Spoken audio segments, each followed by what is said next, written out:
आप अपने आप को इस तरह से मार्केट करते हैं कि आपके पास डिफरेंट ऑप्शंस हैं। आज इस ऑप्शन में ऑपरेट कर सकते हैं, आज इस ऑप्शन में, आज इस ऑप्शन में, इस ऑप्शन। जैसे क्रिकेट टीम में प्लेयर होता है ना, उसको जिस मर्जी पोजीशन पे भेज दें। हमारे यहाँ दो तरह के लोग, एक वो लोग हैं जो ख्वाहिशात पैदा करते हैं और बस ख्वाहिशात अपने पास रखते हैं, करते कराते कुछ नहीं है। आप अपनी मर्जी से किस घर में पैदा होना चाहते थे ये नहीं हो सका। आपके पेरेंट्स कौन होंगे ये डिसाइड आपने नहीं किया था। आप जिस घर में रहते हैं इसका डिसीजन आपने नहीं किया, जो मिला है बस उसी के अंदर ही गुजारा करना है। अच्छा देखिए, बुनियादी तौर पे हम सब लोग, चाहे वो स्कूल में है, कॉलेजेस में है, यूनिवर्सिटी में है, कुछ करना चाहते हैं, अपने लिए भी, अपनी फैमिली के लिए भी, अपने दोस्तों के लिए भी और सोसाइटी के लिए भी। बाज़ लोग कहते हैं जी हम कुछ करना चाहते हैं।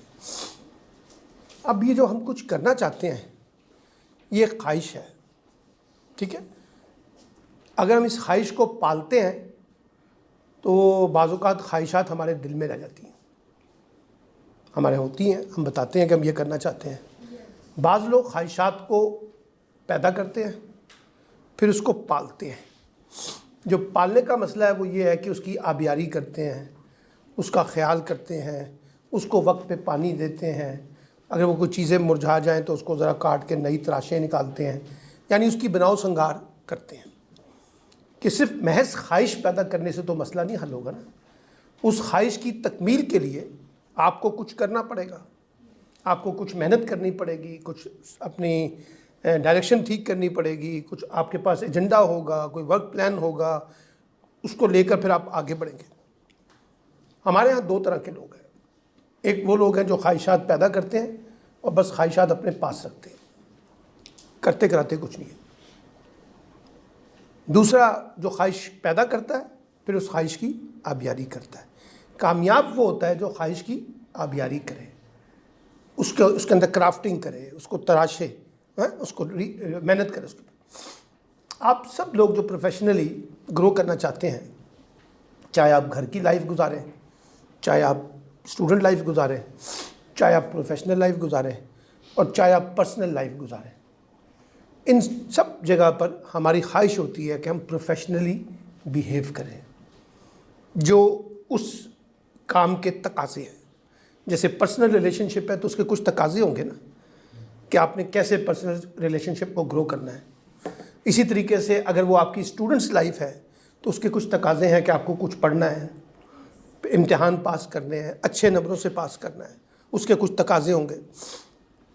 किसी जगह पे जॉब करते हैं तो उसके कुछ तकाज़े हैं, उसके कुछ कोड ऑफ कंडक्ट्स हैं, उनके अंदर रहते हुए अपने आप को बेहतर तरीके से परफॉर्म करना है, फिर आप कामयाब होंगे।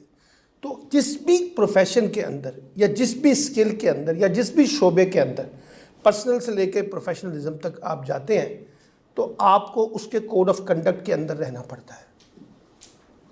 वो कोड ऑफ कंडक्ट पहले से एक डेकोरम बना हुआ है, ये 1 2 3 4 5 6 प्रिंसिपल्स हैं। आप चाहें तो उसमें 2 और इजाफा कर लें, आप चाहें तो उसमें से 2 काट दें जो आपको पसंद नहीं है, लेकिन कुछ ना कुछ तो करना पड़ेगा। कुछ असूल बनाने पड़ेंगे, कुछ प्रिंसिपल्स बनाने पड़ेंगे कि हमें कैसे आगे लेके चलना है। कुछ लोगों को हमने देखा है कि वो अपनी पर्सनल लाइफ में बहुत एक्टिव होते हैं, बहुत टॉकेटिव होते हैं। उनकी शक्ल को देख के, उनके एक्शंस को देख के लगता है ये प्रोएक्टिव पर्सनैलिटी है। लेकिन जैसे ही वो प्रोफेशनलिज्म में जाते हैं वहाँ वो पैसिव हो जाते हैं, वहाँ उनका दिल नहीं लगता। बाज़ लोगों को देखा है कि वो अपनी पर्सनल लाइफ में पैसिव है, डल किस्म की लाइफ है, लेकिन जैसे ही प्रोफेशनल लाइफ में जाते हैं तो बड़े प्रोएक्टिव हो जाते हैं। होता है, 2 तरह के लोग हैं ना। ये दोनों बातें ठीक नहीं है, ना आपको इधर पैसिव होना है ना उधर पैसिव होना है। दोनों जगह के दरमियान एक बैलेंस क्रिएट करना है कि जो मेरी पर्सनल लाइफ है वो भी प्रोएक्टिव हो और जो मेरी प्रोफेशनल लाइफ है वो भी प्रोएक्टिव हो। ऐसा नहीं हो सकता कि सिर्फ आप किताबें पढ़ते रहेंगे 24 घंटे पढ़ते रहेंगे, बीमार हो जाएंगे आप, आपकी सेहत ख़राब हो जाएगी, आपके ताल्लुकात ख़राब हो जाएंगे, आपकी दोस्तियाँ ठीक नहीं होंगी, आपके अंदर तफरी नहीं आएगी, आपका माइंडसेट फ्रेश नहीं होगा। और आप दूसरी तरफ खेल कूदते रहें, दोस्तों से मिलते रहें, सोशलाइजेशन करते रहें, फिल्में देखें, ड्रामा देखें, हंसें, जो भी कह के लगाने करें, लेकिन अगर आप अपने प्रोफेशन में फोकस नहीं करेंगे तो वहाँ से भी रह जाएंगे। तो जो कामयाब इंसान है वो बुनियादी तौर पे एक बैलेंस एटीट्यूड रखता है दोनों तरफ, प्रोफेशनलिज्म में और पर्सनल डेवलपमेंट में, दोनों तरफ एक बैलेंस रखेगा। जहां वो बैलेंस रखेगा वहां वो अपने आप को फ्लेक्सिबल भी बनाएगा, लचक भी पैदा करेगा। ये नहीं होगा कि कोई हरफे आखिर चीजें हो गई हैं, लकीर के फकीर बन गए हैं, कोई एक आयत बन गई है ये आपकी जिंदगी में। नहीं, आप अपने आप को इतना फ्लेक्सिबल रखें कि अगर अपने आप को आपको मॉडिफिकेशन करनी पड़े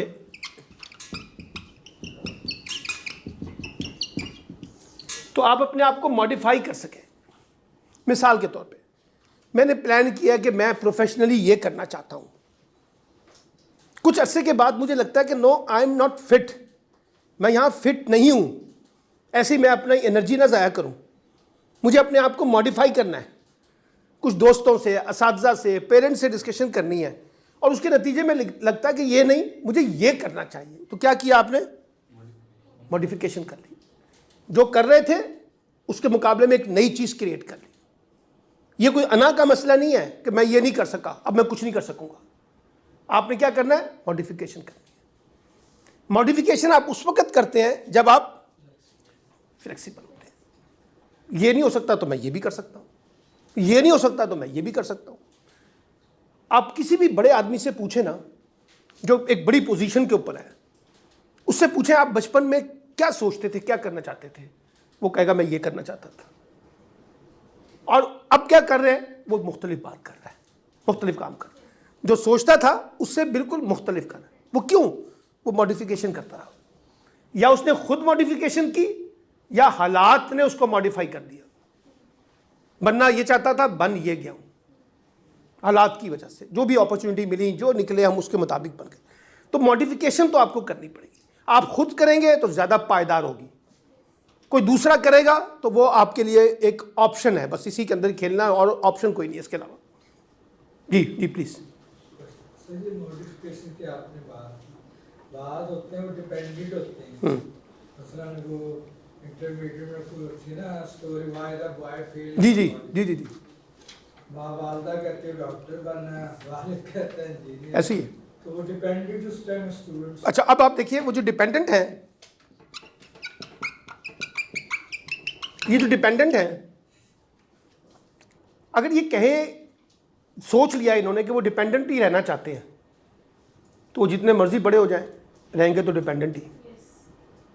ठीक है। अगर इन्होंने खुद से या इनके पेरेंट्स ने इनके बारे में ये नहीं सोचा कि हमने इनको डिपेंडेंट से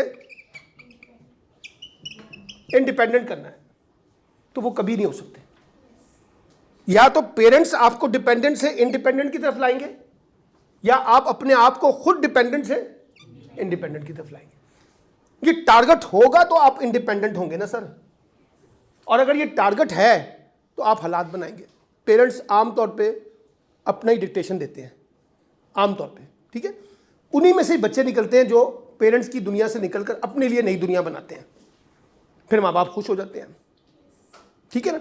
जब खुश कब होते हैं? जब आप दुनिया बना लेते हैं, फिर वो कहते हैं वाह वाह वाह, अच्छा हम तो समझते थे, नहीं नहीं देखो कितना अच्छा बच्चा निकला, बच्ची निकली, इसने खुद से बना लिया। वो कुछ बनाएंगे तो आपको वाह वाह होगी, कुछ नहीं बनाएंगे तो वो आपको कोसेंगे, क्या सी ना तनु ना कर, तो बाज नहीं आया ना, वो फिर एक वो और चीज़ होगी। लेकिन पेरेंट्स आपको डिपेंडेंट से इंडिपेंडेंट, और या खुद आप अपने आप को डिपेंडेंट से इंडिपेंडेंट। मसलन बाज़ बच्चों को माँ जो होती है वो चलना सिखाती है, उसकी उंगली पकड़ के साथ साथ साथ साथ ताकि ये चलना सीखे। बाज़ वक्त से पहले उसको चलाने की कोशिश करती है, वो गिर जाता है, फिर वो चलाना सिखाती है। बाज़ बच्चे जो है वो आहिस्ता आहिस्ता खुद ही ग्रो कर जाते हैं, माँ बाप शायद उनको बताते भी नहीं है चलना सिखाना। इसका मतलब हुआ कि वो बच्चे के अंदर है कि मैंने चलना है। तो ये जो आपने बात की है ना, ये बड़ा चैलेंज है, इतना आसान काम नहीं है। लेकिन ये अप्रोच यहाँ पे होनी चाहिए कि मैंने अपने आप को डिपेंडेंट से इंडिपेंडेंट की तरफ लेके जाना है।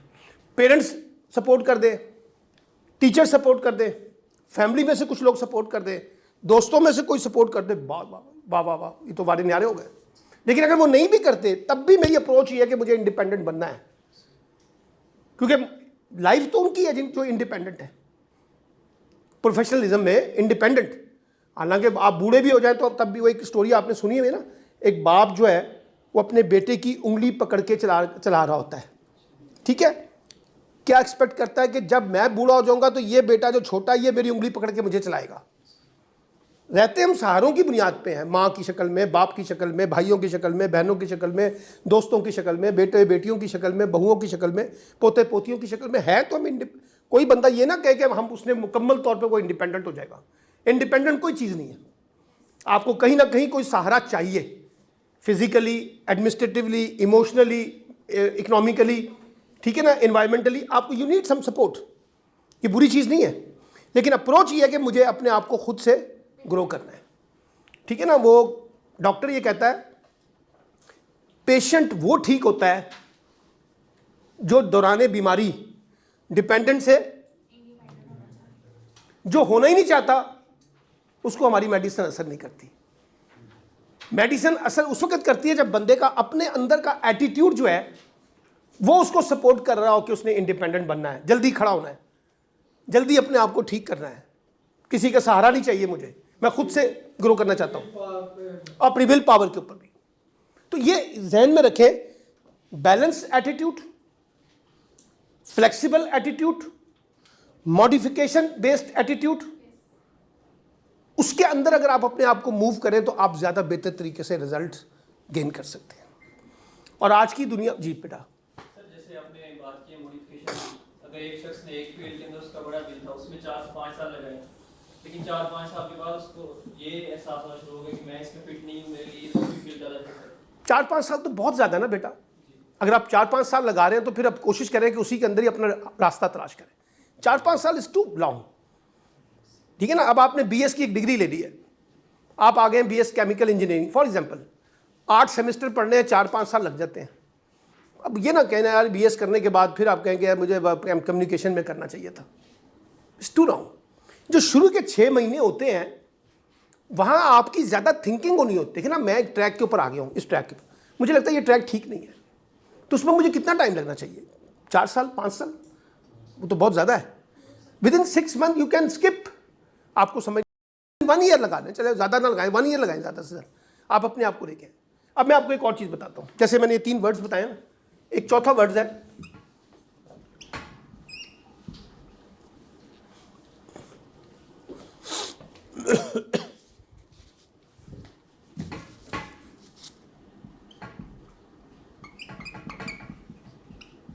ऑप्शंस। ऑप्शंस, आपके पास ऑप्शंस कितने हैं? मैं अगर आपको कहूं 1 2 3 4 ये 4 फूड है, इसमें से कौन सा खाना पसंद करोगे, तो क्या करोगे? अपनी चॉइस बताओगे ना, ऐसे ही है ना। मैं कहूँगा 4 में से एक ही मिलेगा, तो जो आपको सबसे बेहतर है वो आप अपना ऑप्शन देंगे। मैं कहूँगा खाने के लिए आज सिर्फ ये है, बताओ आप क्या बताएंगे? आपके पास तो ऑप्शन नहीं है।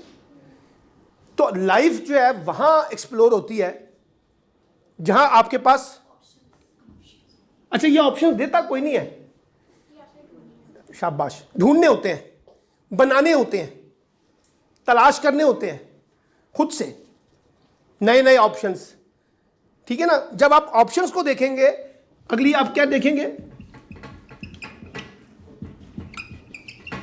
अपॉर्चुनिटी मिलेंगी आपको एक से ज्यादा।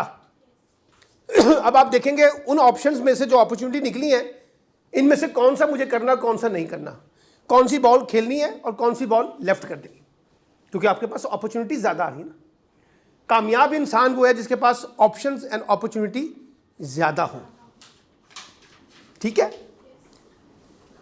आप दुकान पे जाते हैं, पहले एक दुकान होती थी, आज से 80s की दहाई में,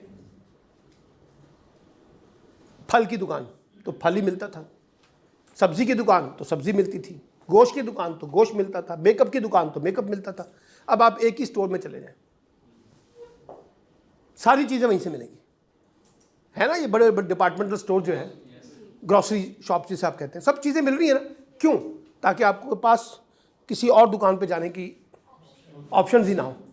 उसने आपको इतनी ऑप्शंस दे दी हैं विद इन शॉप कि आपके पास बहुत सी ऑप्शन है। उसने आपको एक और ऑप्शन दे दिया कि आप वहाँ से हैंगर से चीज़ें पकड़ेंगे, उसकी कीमत 2000 रुपये है, अगर आप ये जो पीछे 7 हमारे लगे हुए हैं यहाँ से चीज़ें उठाएंगे सेल में तो ये 700 की है। You have a different options, ठीक है। वो थोड़ा सा मटेरियल में थोड़ा सा फर्क होगा, वो ज़रा ओल्ड होगा, वो ज़रा नया ब्रांड होगा, लेकिन वो आपको ऑप्शंस दे रहा है। उसे पता है कि लोग इंजॉय करते हैं ऑप्शंस में। आप कहते हैं ना जिस दुकान में फिक्स प्राइस हो, आपको बड़ा दुख होता है कि यार ये क्या दुकान है, कोई डायलॉग ही नहीं है, कोई रेट के ऊपर बहस ही नहीं है। वो उसने 200 से कहा था, मैंने तो 50 पे लेके आना है। उसने कहा नहीं, no debate on it, on the fix price. 7 वाली दुकान है, वो आपको ऑप्शंस देती है। आप कहते हैं 200 की चीज़ 150 की दे दो, फला कर दो, 100 की कर दो, फला कर दो। जब आप मना मनू के 100 में ले आते हैं ना, तो रास्ते में बड़े खुश होते हुए आ रहे होते हैं, देखा मैं 200 की चीज़ 100 की लेके आया।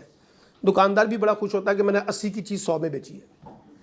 200 बता के 80 की चीज़ 100 में बेची, 20 का फिर भी उसने मेरा मार्जिन रखा होता है। विदाउट मार्जिन कोई चीज़ नहीं बेचता कोई, ध्यान में रखिएगा। अगर वो आपको 80 की दे रहा है तो इसका मतलब है उसमें मार्जिन है, तो वो 80 की दे रहा है आपको, अदरवाइज वो क्यों देगा। लेकिन उसको पता है लोगों की एटीट्यूड्स।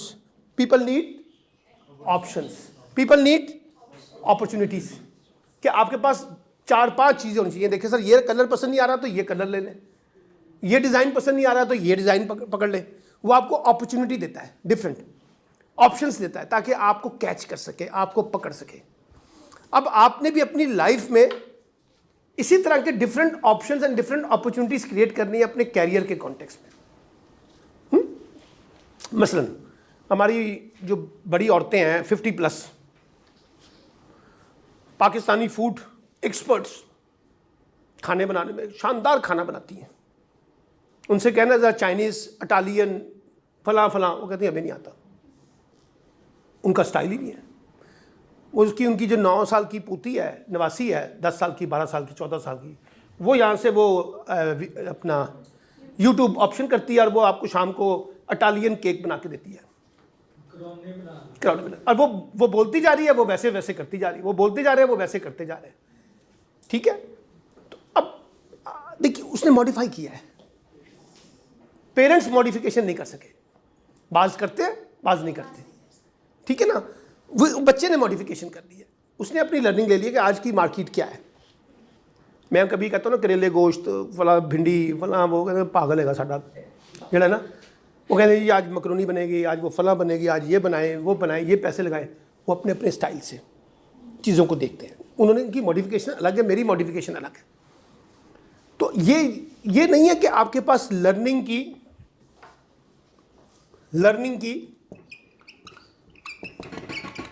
अपॉर्चुनिटीज़ नहीं है, बहुत अपॉर्चुनिटीज़ है। अब की दुनिया में बहुत है। कंप्यूटर ने, डिजिटल दुनिया ने आपकी ज़िंदगी आसान कर दी है। कभी सोचा था हमने, कभी ज़िंदगी में मुझे याद है हम रिक्शा टैक्सी लेने जाते थे अपने घर के लिए, तो पहले घर से 1.5 किलोमीटर पैदल चलना पड़ता था, फिर जाके वहाँ रिक्शा टैक्सी वाले को मनाना पड़ता था, 4-5 बंदों से बात करते थे, जो सूट करता था। वो कहते थे अच्छा कहाँ से सवारी पकड़नी है, हमने कहा जी वो फला यहाँ से, वो कहता नहीं ये बड़ी दूर है, मैं नहीं जा रहा, और नज़दीक है तो फिर आ जाता था। अब कोई है मसला, अब तो आपके डोर स्टेप के ऊपर बंदे को आप कंप्यूटर पे बुला लेते हैं, हाँ, मोबाइल के ज़रिए। बहस भी कोई नहीं है, पैसे भी वही हैं, कोई लेन देन ताव भाव नहीं करने पड़ते। तो दुनिया ने आपको लर्निंग की अपॉर्चुनिटीज़ दी हुई हैं। अब अगर आप नहीं सीख रहे हैं, ये फॉल्ट किसका है? आपका। फ्री ऑफ कॉस्ट, बगैर किसी के। जैसे मैंने भी आपको कहा कि आप यूट्यूब ऑन करें और सीखते जाएं। अभी मैं देख रहा हूँ अंग्रेज़ी सीखने के लिए अपना यूट्यूब पे कोर्सेज आ रहे हैं मुफ्त। फ़लाँ चीज़ सीखनी है तो मुफ्त, फ़लाँ चीज़ आ रही है तो मुफ्त, योगा सीखनी है तो मुफ्त है, एक्सरसाइज सीखनी है तो मुफ्त, यूरिक एसिड बढ़ गया तो उसको ऐसे कैसे डील करना है मुफ्त, पेट कैसे कम करना है मुफ्त। कोई पैसे तो नहीं मांग रहे वो आपसे। तो you have a lot of learning opportunities. ये आपने डिसाइड करना है कि इस लर्निंग अपॉर्चुनिटीज़ में से मेरी प्रायोरिटीज़ क्या है। सब तो नहीं सीख सकते आप, अपने आप को प्रायोरिटाइज करना सीखें। पहले आप अंडरस्टैंड करें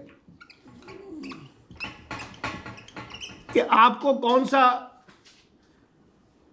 यस और कौन सा नो, क्या चीज़ सीखनी है और क्या चीज़ नहीं सीखनी है। फिर जो आपने किया उसको फिर प्रायोरिटाइज कर लें, कौन सी चीज़ सीखनी है, ये नंबर 1, नंबर 2, नंबर 3, नंबर 4। कौन सी सबसे इंपॉर्टेंट है? ये वाली।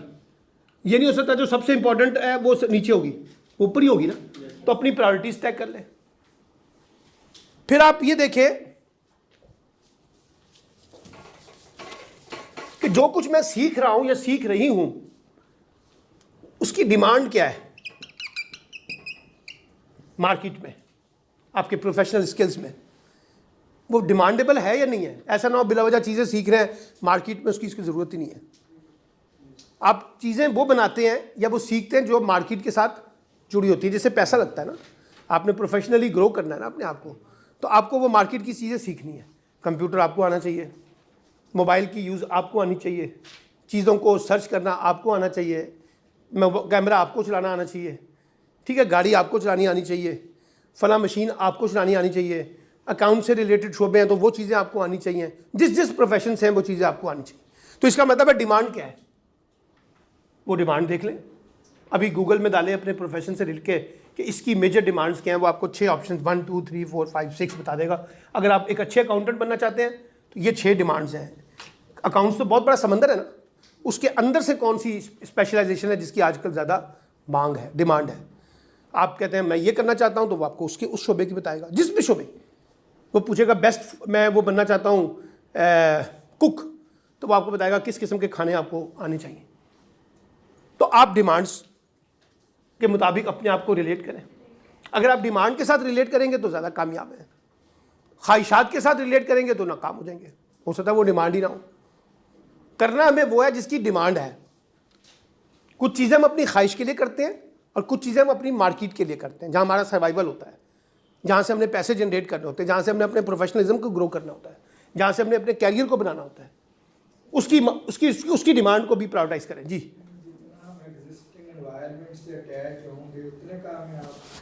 जरूरी नहीं। मिसाल के तौर पे एक एग्जिस्टिंग इन्वायरमेंट है, डल है, आप वहाँ पे बड़े अच्छे प्रोएक्टिव होके गए थे, आपको भी डल कर देगा।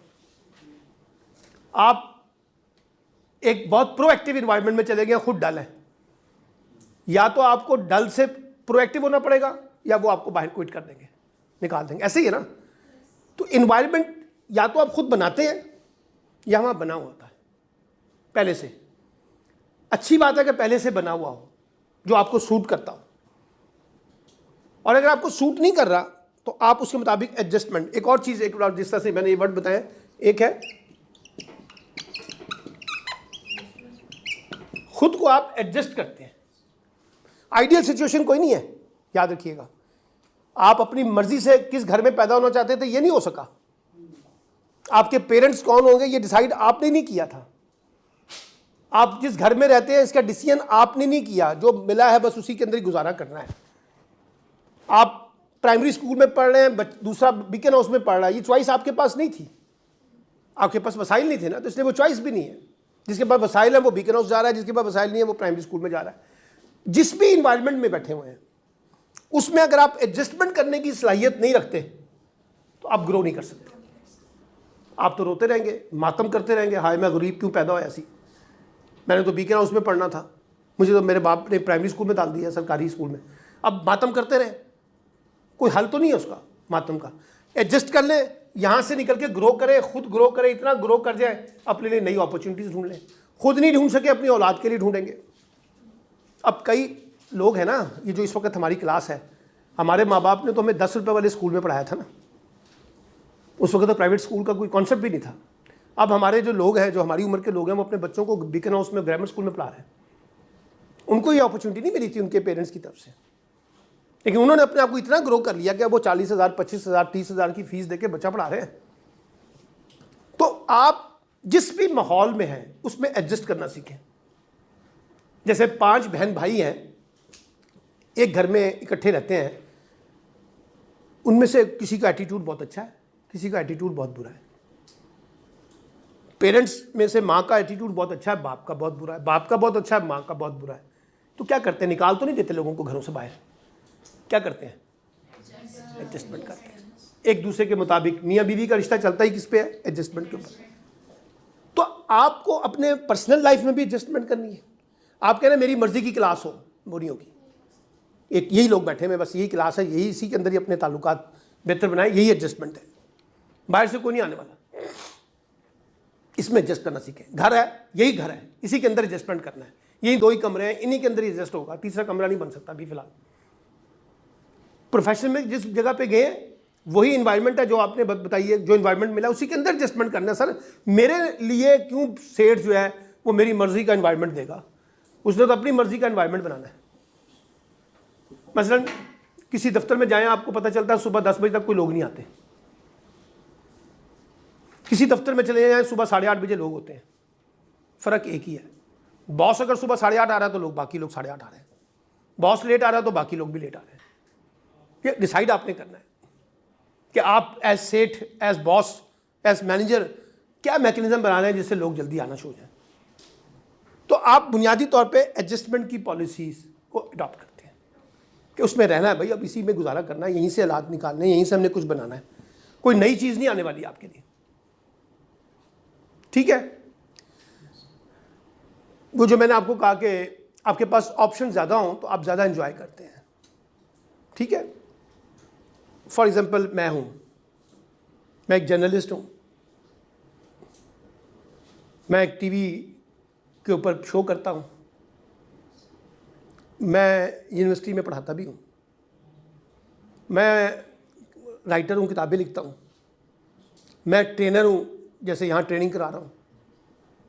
ठीक है, मैं रिसर्चर हूँ, कुछ काम करता हूँ कंसल्टेंसीज़ के। जी मैं यही सवाल आपको बता रहा हूँ।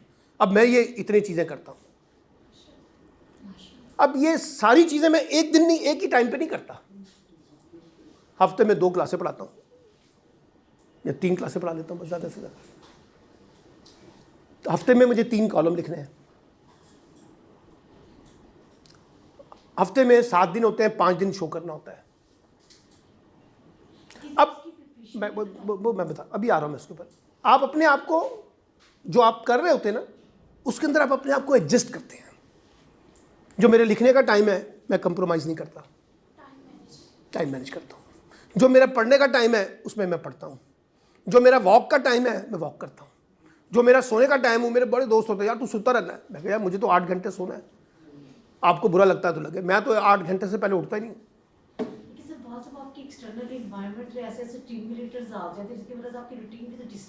मुझे देखिए, अभी मैं आपको, ये मेरा एक शेड्यूल है ना, फॉर एग्जांपल ये मैंने अपना प्लान बनाया हुआ है। ठीक है, इसको डिस्टर्ब करने वाले तो बहुत से लोग हैं, मेरे दोस्त भी हैं, मेरे कुलीग भी हैं, सोसाइटी भी है, फैमिली भी है। अब मुझे देखना है ना मेरी प्रायोरिटी क्या है यार। अब अगर मेरी प्रायोरिटी में ये सब कुछ और फैमिली नहीं है, मेरी प्रायोरिटी में ये सब कुछ है, मेरी एंटरटेनमेंट नहीं है, तो फिर मैं भी मिसफिट हूँ, बहुत सी चीज़ों में क्लैश आएगा। आप अपने आप को इस तरह से मार्केट करते हैं कि आपके पास डिफरेंट ऑप्शंस हैं। आज इस ऑप्शन में ऑपरेट कर सकते हैं, आज इस ऑप्शन में, आज इस ऑप्शन में, इस ऑप्शन में। जैसे क्रिकेट टीम में प्लेयर होता है ना, उसको जिस मर्जी पोजीशन पे भेज दें। सर एक्सपर्ट तो बंदा एक ही फील्ड में, सर वो होता एक ही है, लेकिन अब एक्सपर्टीज़ वाला वो दौर गुजर गया जिसमें आप एक में होते थे। अब आपके पास डिफरेंट एक्सपर्टीज़ होनी चाहिए। मिसाल के तौर पे आप पढ़ाने में बहुत अच्छे हैं, अब आपको इस मोबाइल से एक तस्वीर खींचनी है। आप कहें जी आइए जी, आप में से कौन अच्छी तस्वीर खींचेगा। अब आप डिपेंडेंट हो गए ना। वो कहेंगे भाई ये बात सुने, ये तस्वीर खुद क्यों नहीं अपना खींचना सीखते, चलाएं इसको, सीखें इसको, क्यों आप दूसरों के ऊपर डिपेंडेंट हैं। अब बहुत सी स्किल्स जो हैं, सुने ज़रा, जब मैं कहता हूँ ना प्रोफेशनली आप एक स्पेशलाइजेशन का जरूरी होता है, उस प्रोफेशनलिज्म जो है, मिसाल के तौर पे ये प्रोफेशनलिज्म है। मैं आपको एक ऐसे कहता हूँ जैसे आप टीचर हैं, ठीक है जी, और साइंस के टीचर हैं, you are the expert on science teaching. अब आप एक्सपर्ट हैं साइंस टीचर्स के, लेकिन you need some different skills. You have a good communicator, you are a good presenter, आपको कंप्यूटर चलाना आता होगा, आपको लिखना आता होगा, आपको बोलना आता होगा, आपको सॉफ्ट मशीन चलानी आती होगी। ये सारी उसकी स्किल्स हैं, उस प्रोफेशनलिज्म से आपको सीखनी पड़ेंगी। सर अगर बंदा एक ही प्रोफेशनलिज्म में बार-बार फेलियर आता है, हाँ, तो इसका मतलब है something is wrong with you. आपके साथ है ना कोई प्रॉब्लम है ना, उसको ज़रा रिव्यू करें ना आपका एप्टीट्यूड नहीं होगा, आप नहीं पकड़ पा रहे, पिक ही नहीं कर पा रहे उसको, ठीक है ना, वो नहीं कर पाते। यानी कि कहीं ना कहीं खुद को रिव्यू करना भी तो सीखे ना कि क्या वजह है कि मैं क्यों फेल हो रहा हूँ। एक अटेम्प्ट में तो गिर गए ना, समझ आ गई, जस्टिफिकेशन है, हो जाता है। दूसरी अटेम्प्ट में गिरना ज़रा सवालिया निशान है ना, तीसरी अटेम्प्ट में गिरना तो फिर एक और बड़ा सवालिया निशान है। तो बार बार अगर आप गिर रहे हैं तो इसका मतलब है something is wrong with your overall planning part. आप नहीं सही तरीके से प्लान कर पा रहे या सही तरीके से गाइडेंस नहीं ले पा रहे किसी से। लेकिन ना हमें आगे बढ़ने के लिए पेरेंट्स की गाइडेंस चाहिए होती है, फैमिलीज़ की गाइडेंस चाहिए होती है, टीचर्स की गाइडेंस चाहिए होती है, सोसाइटी में कोई मेंटोर होता है उसकी गाइडेंस चाहिए होती है। वो गाइडेंस अगर आप नहीं ले रहे और ख़ुद से ही अल्लाह दीन का चिराग बन गए हैं तो कई जगह पे फेल हो जाएंगे, कई जगह पे जैक लग जाएगा आपका कामयाबी का। तो कहीं ना कहीं रिव्यू करें ना, अपने आप को इवैल्यूएट करें कि यार इफ़ आई एम फेल्ड है तो why not I try to be second option, third option, fourth option. Explore करें दुनिया इसी तरीके से। जो मैंने आपको एक लफ्ज़ दिया है उसमें एक लफ्ज़ है अपनी ज़ात को पहले एक्सप्लोर करें, फिर अपने प्रोफेशन को बाद में करेंगे एक्सप्लोर। पहले अपनी ज़ात को एक्सप्लोर करें कि मैं खुद क्या हूँ, क्या करना चाहता हूँ। पहले अपने आप को टटोलें। और मैं अगर एक्सप्लोर ये करूँ कि आई एम अ डल तो फिर मैं कुछ नहीं करूँगा। और मैं अगर एक्सप्लोर करूँ आई कैन डू दैट, मैं कर सकता हूँ, तो फिर आप बहुत कुछ एक्सप्लोर कर लेंगे। तो ये आपके अपने एटीट्यूड्स के ऊपर है ना। सर ये आपने कहा कि इंफॉर्मेशन हम गूगल से, यूट्यूब से, वहाँ से हम कलेक्ट कर सकते हैं, लेकिन उसके अंदर से ये सवाल आता है कि कौन सा डाटा हमारा ऑथेंटिक कौन सा हो। हमें तो बहुत सारी इंफॉर्मेशन, दिमाग दिया हुआ अल्लाह ताला ने, दिया हुआ ना। आप एक गूगल में जाएं, आपको वो 3 किस्म की इंफॉर्मेशन देगा। 3 इंफॉर्मेशन देता है। ये जो पहली वाली इंफॉर्मेशन है इसका कोई सोर्स नहीं है। ये तीसरी वाली का भी कोई सोर्स नहीं है। सेकंड वाली का वो सोर्स बता रहा है। यस, तो कौन सी इंपॉर्टेंट हुई? जिसका सोर्स होगा। तो वो तो समंदर है, इस समंदर में से आपने एक्सप्लोर करना है जो एविडेंस बेस्ड हो, जिसको रेफरेंस बेस्ड कहते हैं, वो ले लें। एक 2 से 3 आपके पास आ गए हैं ऑप्शंस। इधर देखें 5 है, 2 के रेफरेंस नहीं है, 3 के रेफरेंस है। अब तीनों तो नहीं लेंगे ना, उनमें से जो आपको ज़्यादा कंफर्ट लग रहा है। मसलन अभी आप लिखे ना पीस की डेफिनेशन, वो आपको 6-7 डेफिनेशन देगा। आप पढ़ें उसको, कौन सी आपको ज़्यादा अपील कर रही है, कौन सी आपको इंटरनलाइज में आसानी दे रही है, वो बस अडॉप्ट कर लें। वो तो एक समंदर है ना, उसमें तो बहुत कुछ है। जो आपको ज़्यादा आसान लगता है, जो आपको जहन में उतर रहा है, उसको पिक कर लें। सारी चीज़ें तो नहीं पिक कर सकते ना। तो ये सलाहियत होनी चाहिए ना कि जैसे वो मैं आपको बताता हूँ, अब आजकल ये आ गया है जीपीटी कहते हैं, क्या कहते हैं, चैट जीपीटी। आपने लिखा I need definition on democracy, उसने आपको दे दिया थर ऑप्शन दे दी, आ गई। आपने उसको एज इट इज़ उठाया, कॉपी की और कॉपी पेस्ट करके आगे चला दिया। तो आपका क्या कारनामा है? कुछ भी नहीं है। अब आपने वहाँ से वो पढ़ी जो उसने भेजी है डेफिनेशन, उसको समझ लें 2-3 दफ़ा। अब उसको अपने तरीके से लिखने की कोशिश करें। कमाल तो ये है ना सर, कॉपी पेस्ट तो नहीं है। अच्छा, अब एक ही क्लास है, सब उसी पे गए हैं, उसने तो सबको एक जैसी डेफिनेशन देनी है। अब टीचर पकड़ के बैठ गया, सर यार ये 20 लोग एक ही डेफिनेशन ले आए, तो उसको पता चल गया ये कॉपी पेस्ट है, उसमें से कोई चेंज कर दे। ठीक है, मैंने अभी उसमें से कोई जीपीटी में से परसों एक मटेरियल निकाला है, उसने फट एक पूरा पैरा मुझे दे दिया। मैंने अपनी असिस्टेंट को बिठाया कि भाई ये देखो ये पैरा है, अब इसको रीविजिट करो, इसको रीमॉडिफाई करो, अपने अल्फाजों में लेके आओ, अपने तरीके से ट्रांसलेट करो। अब मेरे पास जो उसने दिया था मुझे वो है, और जो मैंने बनाया वो है, 2 डिफरेंट है। अकल क्या कहती है, ये ज़्यादा एक्सेप्टेड है इसके मुकाबले में। तो चीटिंग करें लेकिन तरीके से करें, वो उससे वो फ्री कर लें, लगे ना कि आपने ये काम किया है। देखिए ना, आप कुछ बोलना चाहते हैं, मैं आपको 2 लाइनें ज़रा सहारे के तौर पे बताता हूँ, तो आपका काम तो आसान हो गया ना। तो मैंने आप सहारा तलाश करें, सहारे में कोई प्रॉब्लम नहीं है, आप जाएं, जितनी ऑप्शंस अवेलेबल हैं वो अडॉप्ट करें, लेकिन उसको ज़रा थोड़ा सा मॉडिफाई करके अपने तरीके से बनाने की कोशिश करें, ज़्यादा खूबसूरत लगेगा। डीटो कॉपी ना करें। आप पाकिस्तान में बैठे हुए हैं, यहाँ के हालात में बैठे हुए हैं, यहाँ के मुताबिक हैं, यहाँ के मुताबिक कल्चर है, यहाँ का ज़बान है, यहाँ की लैंग्वेज है, यहाँ की सकाफ़त है, उसके मुताबिक अपने आप को ढाल लें। You are accepted. अब आप जरा देखें, सबसे पहले अपने आप को क्या करना है, दूसरे नंबर पे, तीसरे नंबर पे, चौथे नंबर पे एक्सप्लोर कर लें।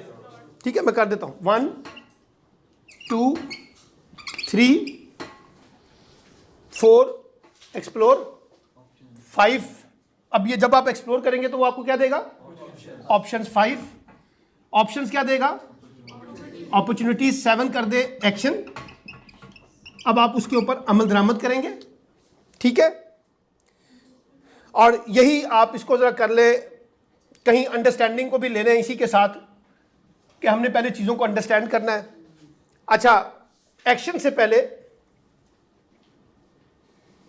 सॉरी ये 7वां जो है प्रायोरिटी कर दे। ठीक है, अब जो आपको निकली है ना अपॉर्चुनिटीज, उसको हम प्रायोरिटाइज करेंगे।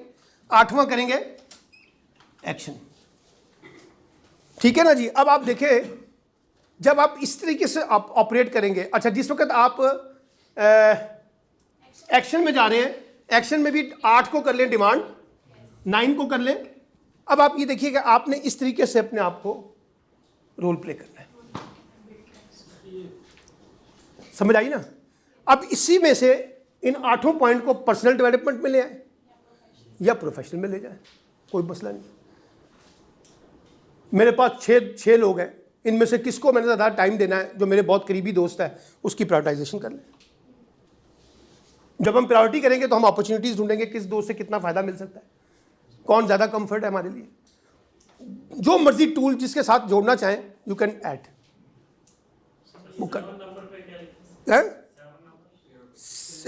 7 को मैंने कर दिया ना, प्रायोरिटी कर दी थी। ठीक है ना, 8वें पे मैंने एक्शन कर दिया है।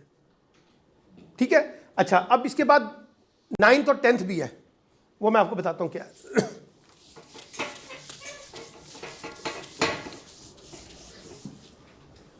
जब आपने एक्शन किया, 9 कर ले फीडबैक।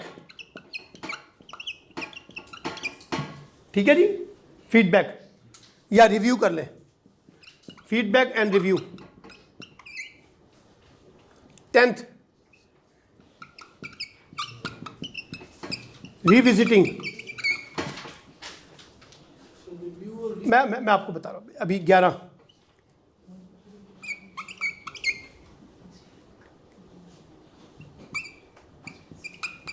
रिप्लान। अब देखें, जो आपने एक्शन किया उसका कोई फीडबैक आ रहा होगा, इम्पैक्ट आ रहा होगा, नतीजा निकल रहा होगा यस और नो में।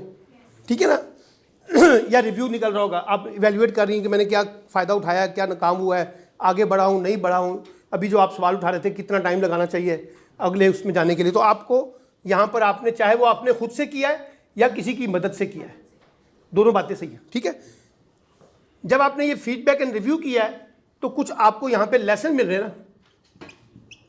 ठीक है, यहाँ लेसन मिल रहे हैं ना, उसको रिविजिटिंग करें कि आई एम ऑन ट्रैक या मैं ट्रैक के ऊपर नहीं हूँ। ठीक है, अगर मैं ट्रैक के ऊपर हूँ ठीक है लगे रहें, अगर मैं ट्रैक के ऊपर नहीं हूँ तो रीप्लान करें, रीबिल्ड करें, रीप्लान करें, फिर नई चीज़ उसमें से और डालें कि इसमें अगर मैं ये वाली चीज़ भी डाल दूँ तो ज़्यादा बेहतर होगा, इसमें से इसको निकाल दूँ, इसको ज़्यादा फोकस करूँ। तो दोनों में से अब आप देखिए ना, आप कहाँ से शुरू हुए हैं और कहाँ जाके रीप्लान। रीप्लान से मुराद ये है कि कोई चीज़ जामद नहीं है, कोई चीज़ हतमी नहीं है, कोई चीज़ लकीर नहीं है। लकीर के फ़कीर नहीं बनना आपने, दौलत शाह की तरह नहीं बनना। आप हालात के मुताबिक सीखते हैं, वक़्त के मुताबिक सीखते हैं, माहौल के मुताबिक सीखते हैं। जैसे जैसे एनवायरनमेंट बदल रहा है अपने आप को मॉडिफाई करें। आज भी आपके पास ऑप्शन है, आप बैंक के बाहर जाके लाइन में खड़े होकर बिल जमा कराएं, या ये कि मोबाइल पे अपनी ऐप लेके आएँ और यहाँ से बिल जमा कराएं। ठीक है ना, दोनों ऑप्शंस हैं। रिवायती हैं तो पुराना तरीका, जदीदियत की तरफ आना है तो नया तरीका सीखना पड़ेगा। ठीक है ना, अब ये नहीं होगा यार ये मुश्किल है तो सीख लें, असिस्टेंट रख लें अपने साथ, कुछ करना पड़ेगा आपको अगर आप अपने काम को ज़्यादा आसान करना चाहते हैं। टेक्नोलॉजी ने हमारी ज़िंदगी में आसानियाँ भी पैदा की हैं और हमारी ज़िंदगी में कुछ मुश्किल भी पैदा कर दी है, जो हमारा एटीट्यूड नहीं है टेक्नोलॉजी का, ख़ास तौर पे मेरी जैसे उम्र के लोगों का। आप तो अभी यंग है ना, आपका माइंडसेट टेक्नोलॉजी के ऊपर एक्सेप्टेड है, मेरा मुश्किल है। हमने हाथ से लिखा हुआ है, ठीक है ना। हम तो वो लिखने वाली मशीन पे लिखने वाले लोग नहीं है ना, अब तो हमें लिखना पड़ता है ना मशीन पे। तो ये चीज़ें याद रखिए कि आप, एक और अप्रोच है वो भी मैं आपसे शेयर कर देता हूँ, फिर हम इसको क्वेश्चन में चले जाएंगे अगर कोई होगा तो।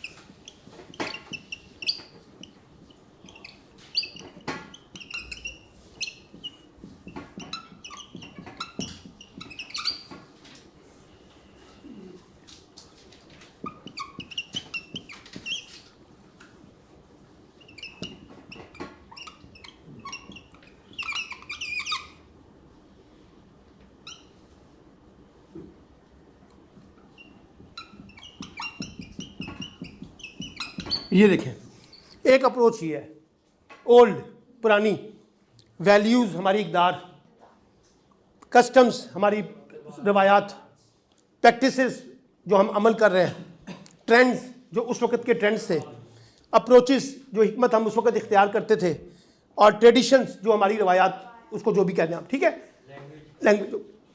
अब आप कहते हैं ये हमारे आबाओ अजदाद इस तरह से कर रहे थे तो हम भी वैसे ही करेंगे, हमारे आबाओ अजदाद में ये होता था हम भी ऐसे ही करेंगे, हमारे यहाँ तो बिल्कुल नहीं पूछा जाता था लड़की से शादी से पहले, हम नहीं पूछेंगे। वो जो आपने कहा ना कि वो जो हुक्म चला देते हैं, वो ये सारी ओल्ड प्रैक्टिसेस है, वो भी आ जाएगा। अब उसमें जितने मर्जी ऐड कर लें। अब आप ज़िंदगी को गुजारना चाहते हैं तो एक फार्मूला आपके पास ये है कि जैसे हमारे आबाओ अजदाद चलते रहे हमने भी वैसे ही चलना है। ये ओल्ड वर्जन है। आज की डेवलपमेंट का जो नया वर्जन है वो ये है कि आप जदीदियत, एक सेकंड,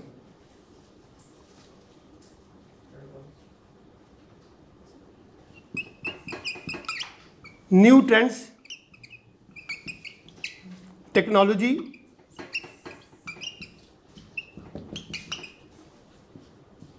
वैल्यूज़,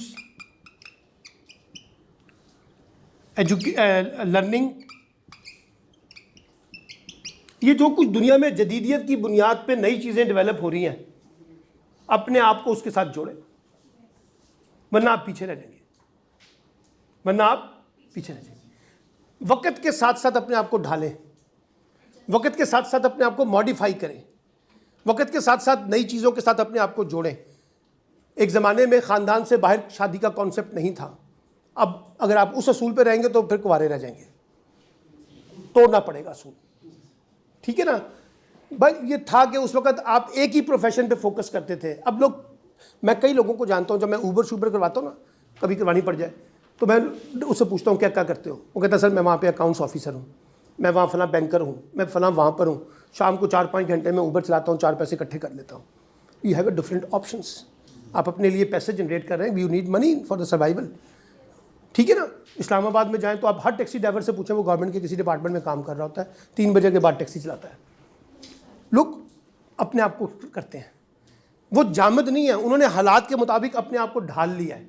बीवी पढ़ी लिखी है तो उसको निकाला है घर से, जाके तुम टीचिंग करना शुरू कर दो, 4 पैसे चाहिए, ठीक है ना। आपने देखा ना हमारे यहाँ जब औरत बेवा हो जाती है तो अगर वो पढ़ी लिखी होगी तो जॉब करने की तरफ चल पड़ती है, क्योंकि उसने बच्चों को पालना है। तो वो जो पर्दादारी वाला मामला ख़त्म हो गया है। ब्रेक करते हैं आप चीज़ों को, तोड़ते हैं, नए ट्रेंड्स लेके आते हैं। कभी हमने सुना था कि औरतें गाड़ियाँ चलाएंगी, चला रही हैं। कभी सुना था औरतें स्कूटी चलाएंगी, अब चला भी रही हैं स्कूटी भी। कभी देखा था कि औरतें कभी टीचिंग प्रोफेशन से निकल के, मेडिकल प्रोफेशन से निकल के आज हर प्रोफेशन में नज़र आ रही हैं, चला रही हैं। तो आप, इसका मतलब क्या है? इसका मतलब है कि अपने आप को लेटेस्ट टेक्नोलॉजी के साथ, नए इल्म के साथ, नए सोशल कॉन्ट्रैक्ट के साथ आप अपने आप को रीजनरेट करते हैं। अब वो फ़र्क ख़त्म होते जा रहे हैं कि जी ये काम सिर्फ औरत करती है, ये काम मर्द करता है। शेफ्स अच्छे पकाने वाले मर्द भी बहुत शानदार हैं, औरतें भी हैं, ठीक है ना। ये किसी की मिरास नहीं है, कोई काम किसी की मिरास नहीं होता सिवाय बच्चे पैदा करने के अलावा। बाकी सारे काम जो है वो आपके अपने हाथों में है, आप चाहें तो करें, आप चाहें तो ना करें। सीख सकते हैं कोई ना कोई काम। सर यानी हमें एक चीज़ पर नहीं रहना चाहिए, सर अगर आप अपने लिए ज़्यादा ऑप्शंस क्रिएट करेंगे, अब ऑप्शन ज़्यादा से मुराद को 20-25 तो नहीं कह रहा, 2-3 ऑप्शंस अगर आपके पास हैं तो you can win the situation. ठीक है ना, आप अच्छी मैच बना सकते हैं, अच्छा खेल सकते हैं। क्योंकि सर जिस तरह अक्सर होता है कि बच्चे जो खासतौर पे जब यूनिवर्सिटी में एडमिशन लेना होता है तो उस टाइम ये होता है कि उनको अपने पैशन का पता नहीं होता। अब वो यूनिवर्सिटी तो देखे ना, चले जाते हैं। यूनिवर्सिटी बहुत दूर है। जी जी। मेरे नज़दीक अगर आपने बच्चों को कैरियर ओरिएंटेड बनाना है तो ये काम मैट्रिक में शुरू होना चाहिए। Yes sir. अब मैट्रिक के बाद इंटर है, इंटर के बाद आपके पास ग्रेजुएशन है, ग्रेजुएशन के बाद आपने मास्टर्स में जाना है, तो you have to be 10 years, 10 साल है आपके पास इन्वेस्टमेंट के लिए। अगर आपको मैं मास्टर्स में एडमिशन लेने के बाद कुछ समझाने की कोशिश कर रहा हूँ तो वो तो सारा तजुर्बा ख़त्म हो गया ना पीछे वाला। हाँ, ये हो सकता है अब आप जिस प्रोफेशन में एडमिशन ले बैठे हैं, फॉर एग्जांपल आपने मैथ्स कम्युनिकेशन में दाखिला ले लिया है, तो मैं आपको ट्रेन करूँ under the maths communication umbrella, मैं आपको ट्रेन करूँ under the MSc economics, under the graduate IBA business administration, उस शोबे में आपको ग्रो करूँगा ना। उस शोबे में भी बेतहाशा ऑप्शन हैं सर, कोई एक ऑप्शन थोड़ी है, कई ऑप्शन हैं। फिर उस प्रोफेशन उस डिग्री के अंदर रहते हुए मैं आपको तैयार करूँगा। लेकिन अगर डिग्री लेने से पहले आपका पैशन, वो फिर मुझे मैट्रिक लेवल पे जाके ना कुछ वर्किंग करनी पड़ेगी। इसलिए आजकल बहुत ज़्यादा इम्फेसाइज किया जा रहा है कि जो स्कूलिंग है उसको बुनियाद बनाएं अगर आपने फ्यूचर जनरेशन को रीबिल्ड करना है। ठीक है ना। हाँ, वो मास्टर्स लेवल नहीं है, वो स्कूलिंग है जहाँ पे बच्चों को बताएं, ग्रोइंग करें, बच्चों से डिस्कशन करें। आप अच्छा पेरेंट्स क्या करते हैं, वो बच्चों से डिस्कशन करते हैं और देखते हैं कि इसका एटीट्यूड क्या है, ये बिजनेस ओरिएंटेड है, ये जॉब ओरिएंटेड है, ये प्रोएक्टिव है, ये पैसिव है, ये स्पोर्ट्स में ज़्यादा दिलचस्पी लेता है, ये फला चीज़ों में ज़्यादा दिलचस्पी लेता है, इंजीनियरिंग का इसका साइंस है, इसकी साइंस मेडिकल कॉन्टेक्स्ट में आती है। यानी उसको एक्सप्लोर करते हैं, फिर उसको कहते हैं कि बेटा तुम्हें ये करना चाहिए। इम्पोज नहीं करते, वो जो आपने बात की ना कि मेरी ख्वाहिश थी पुत्र तू डॉक्टर बन, और वो 50 साल भी लगा लेंगे वो डॉक्टर नहीं बनेगा। ठीक है ना। तो ये अच्छे उस्ताद, अच्छे पेरेंट्स, बाज़ औक़ात आप देखिए बाज़ टीचर्स जो है ना वो उनके बच्चों के पेरेंट्स को बुलाते हैं, उनसे कहते हैं कि देखें आपका बच्चा इन सब्जेक्ट्स में ज़्यादा तवज्जो नहीं दे रहा और हमने इसके रिजल्ट्स देखे हैं, ये लगता है कि ये ट्रैक ठीक नहीं है, इसके लिए आपको उसका ट्रैक रिविजिट करना पड़ेगा। जैसे हमारे ज़माने में साइंस का और आर्ट्स का सब्जेक्ट होते थे ना, तो हमारे यहाँ कुछ बच्चे साइंस में पढ़ते थे, दाखिला ले लेते थे, वो साइंस का उनका एटीट्यूड नहीं होता था। 3-4 महीने के बाद उस्ताद बुलाते थे पेरेंट्स को, उनको कहते थे देखिए हमारी तरफ से कोई इतराज़ नहीं है, पढ़ता रहे, हमने इसके टेस्ट जो इब्तदाई देखे हैं, ये हमें इसका कोई ट्रेंड नज़र नहीं आ रहा, आप इसको आर्ट्स में शिफ्ट कर दें, इसका साइंस में जहन नहीं है। तो पेरेंट्स समझदार होते थे तो कर देते थे, वरना वो कहने आई तो कोई गल नहीं, 1 साल फेल होगा, खैर है।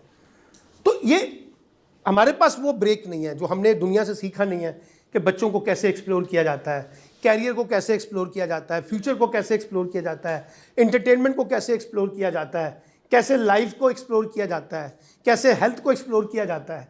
हम उन चीज़ों को एक्सप्लोर ही नहीं करते। तो जब आप एक्सप्लोर नहीं करते हैं तो फिर उसकी कई रीजनिंग वजूहात जो है वो आपको फेस करनी पड़ती हैं। तो अब एक कामयाब प्रोफेशनल बनने के लिए चाबी तो आपके अपने हाथ में है सर। इस चाबी में अगर आपके पेरेंट्स का कंट्रीब्यूशन हो जाए तो बहुत अच्छी बात है, इस चाबी में आपके असातिज़ा का कंट्रीब्यूशन हो जाए तो बहुत अच्छी बात है, आपके दोस्तों का कंट्रीब्यूशन हो जाए तो बहुत अच्छी बात है। अगर नहीं आ रहा वहाँ से कंट्रीब्यूशन तो सर अपने आप को खुद से एक्सप्लोर करें, अपना रास्ता खुद तलाश करें, क्योंकि जब अपना टाइम आपका गुजर गया ना फिर आप रो मत करके वो माँ पे ना डालें, बाप पे ना डालें। यू आर आल्सो रिस्पॉन्सिबल, क्योंकि आपने अपने आप को इनिशिएटिव नहीं लिया। एक लफ्ज़ और मैं भूल गया हूँ, जो होता है वो इनिशिएटिव होता है, खुद से पहल करना। अपनी ज़िंदगी में अगर आप इनिशिएटिव नहीं लेंगे ना, डरेंगे, सहमेंगे, तो कुछ नहीं कर सकेंगे। इनिशिएटिव लेते हुए एक ही डर होता है कहीं फेल ना हो जाए फेल, कोई मसला नहीं है। कोई इमरान खान कहता है ना, अगर आप महज जीत के लिए खेलते हैं और हार अफोर्ड नहीं कर सकते तो आप टेस्ट को ड्रॉ करते हैं। मैच या जीतेंगे या ड्रॉ करेंगे, हारेंगे नहीं। वो कहता है हारने के लिए भी खेलना पड़ता है, क्योंकि हार से भी आप जीत की तरफ जाते हैं ना, वो भी तो आपको कोई लर्निंग देती है ना।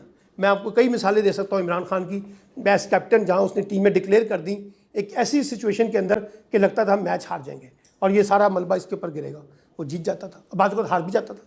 वो कहता था without risk, without initiative you can not take the opportunity.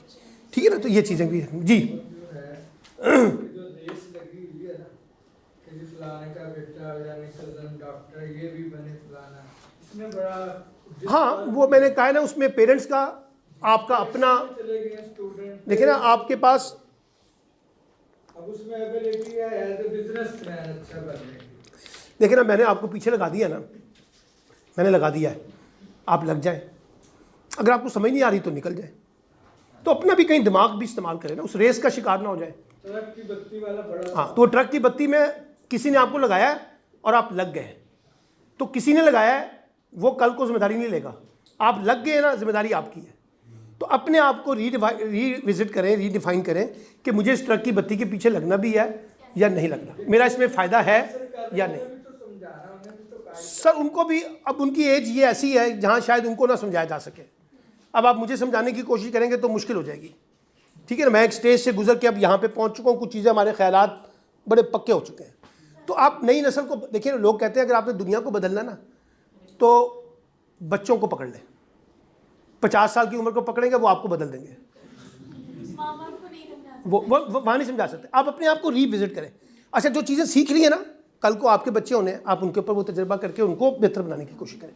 वो काम ना करें जो आपके माँ बाप ने आपके साथ किया है, थोड़ा सा हटके करें, डिफरेंट करें। तो वो चीज़ों को करेंगे तो आप आगे जाएंगे। ट्रक की बत्ती पे लगना है तो वो आपका काम में लग जाए। तो जी मैं पहले एक सवाल पहले ले लूँ जी, इनसे पहले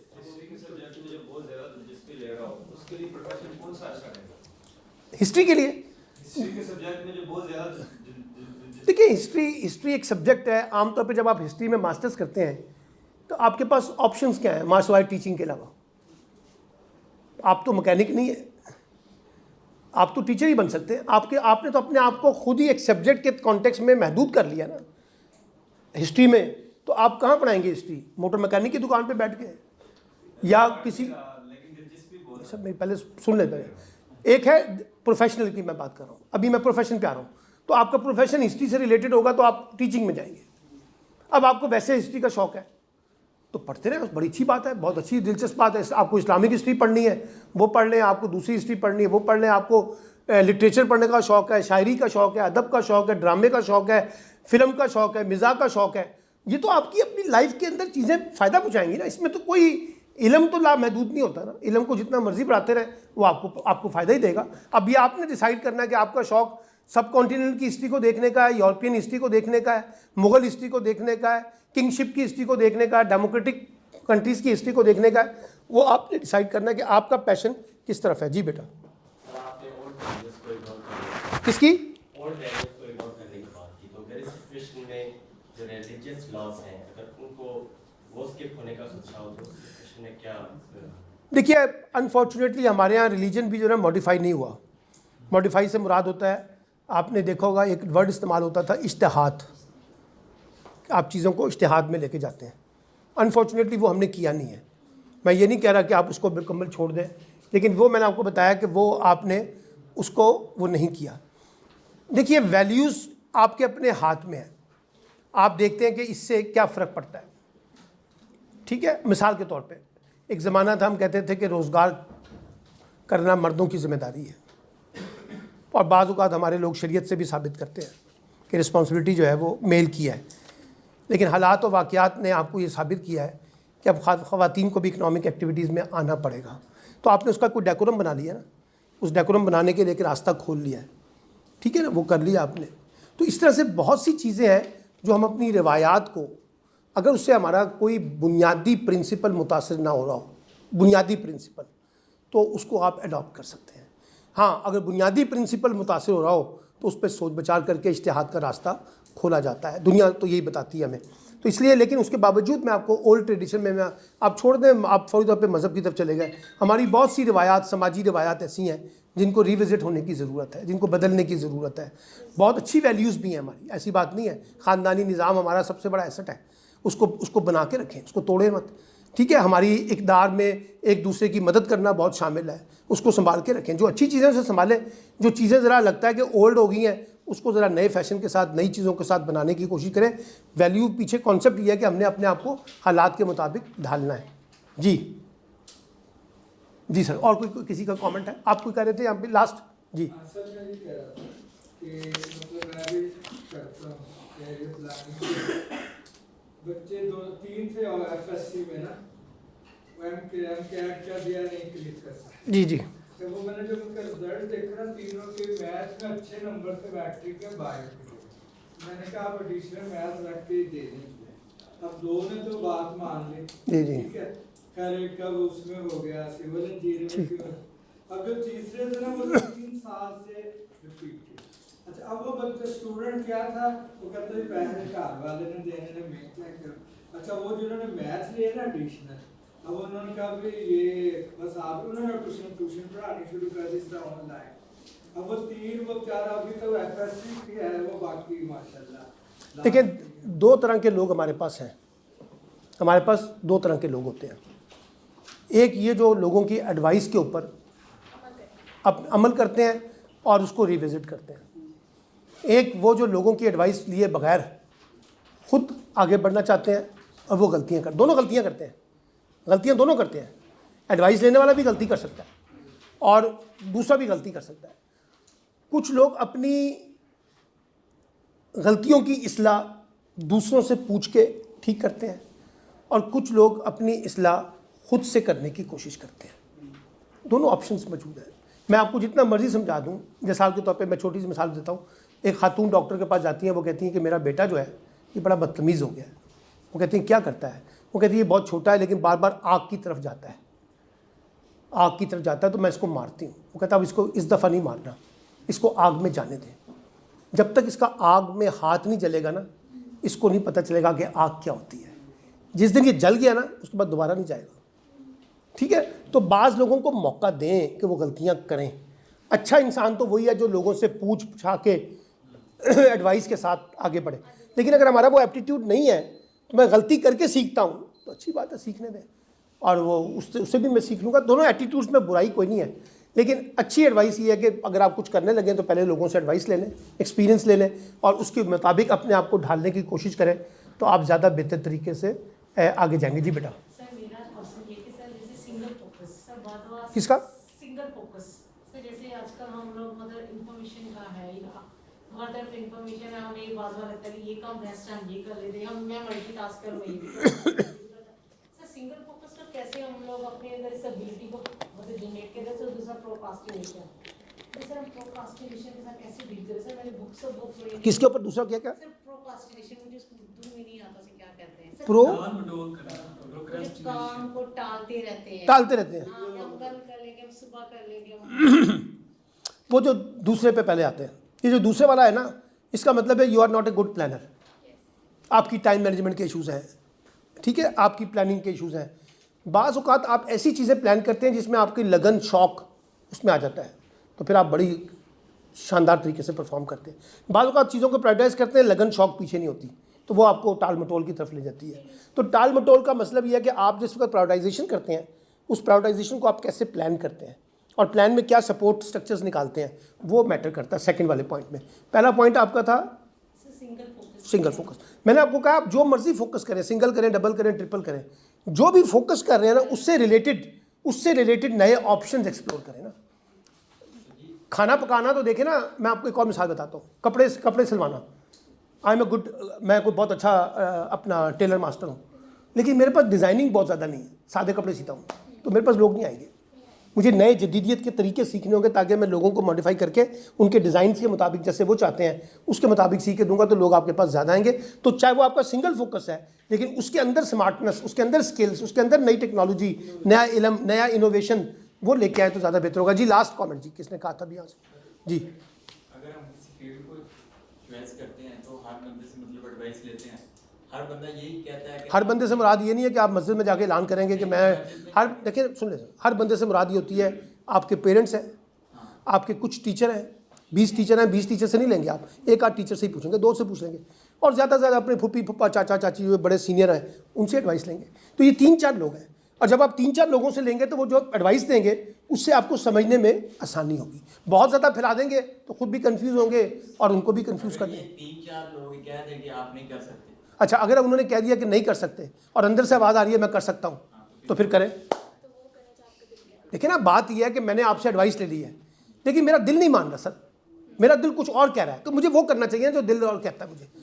फिर जब तक आपके अंदर एक्सेप्टेंस नहीं होती इनकी एडवाइस की और मेरी एक्सेप्टेंस में एक्सेप्टेंस नहीं आ रही ना, डोंट डू दैट। कौन सा करना है? जो आपके अंदर से आवाज़ आ रही है उसको फोकस करें।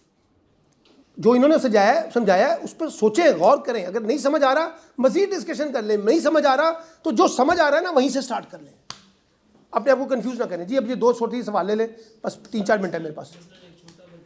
जी जी नुकसान का पता नहीं होता, तो मसलन उसके वालिदैन उसको फोर्स करते हैं, मतलब बच्चा कुछ और चाह रहा है, वालिदैन उसको चाहते हैं कि इसको मतलब किसी और ट्रैक पे लेकर, तो वो मतलब देखिए बच्चे को अगर नहीं समझ आ रही ना, गलतियां करेगा, करने दें। हम सब ने अपनी अपनी गलतियों से सीखा है, हमने सब ने अपनी अपनी गलतियों से सीखा है सर, वो भी सीखेगा। अगर उसको पेरेंट्स की एडवाइस समझ नहीं आई ना तो ना करने दे समझ, वो अपनी गलती करेगा ना, उससे सीखेगा। लोगों को डरे मत कि लोग बच्चे गलती करेंगे। गलती करना कोई मुश्किल काम नहीं है। गलती होगी तो आप अपने लिए नए अपॉर्चुनिटीज़ ढूंढेंगे ना, नया इल्म सीखेंगे, नई बात सीखेंगे। ये कह के जी के अगर मैं ये करूँगा तो गलत हो जाएगा, फिर आप सारी उम्र नहीं कर सकेंगे। सो डोंट मतलब कन्फ्यूज अबाउट द मिस्टेक्स कोई मसला नहीं है। एक याद रखिएगा लफ्ज़, एक लफ्ज़ है बेटा, अभी एक मिनट बात सुनो। एक लफ्ज़ है मिस्टेक, गलती, एक है रेपिटिशन ऑफ मिस्टेक्स, बार बार उस गलती को दोहराना, ये ज़्यादा ख़तरनाक है। इससे बचने की कोशिश करनी चाहिए। ठीक है जी, थैंक यू वेरी मच। आप सबका बहुत बहुत शुक्रिया जी, थैंक यू वेरी मच।